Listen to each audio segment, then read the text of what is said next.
បងអើយគ្រាន់តែ iStyle ដាក់ការ promotion $6.6 ភ្លាមគឺថាផ្ទុះការគាំទ្រពីបងច្រើនខ្លាំងមែនតើមកបើនិយាយអំពីអតិថិជនដែលគាត់ឆាតមកកំងវិញណាគឺថាច្រើនខ្លាំងមែនតើដូចទឹកបាក់តំណប់អញ្ចឹងងាកមកមើលក្រុមការងារយើងវិញគឺថាម្នាក់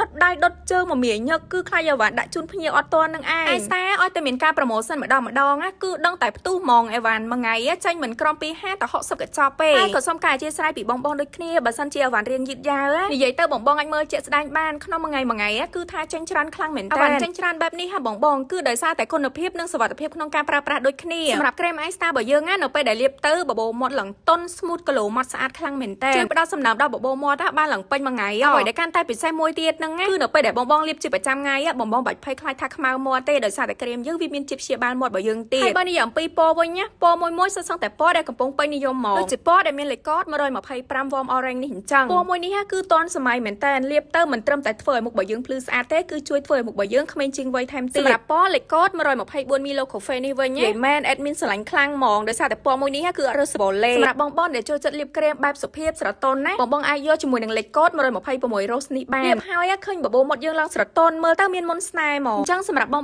ដែលចង់បានជាមួយនឹងក្រែមដែលមានគុណភាពល្អហើយបងអាចធ្វើការកំងឲ្យបានទាន់គេកំពុងតែមានការ promotion ណាកុំភ្លេចណាធ្វើការ inbox ដល់អ្នកគ្នាណាបងអរគុណច្រើន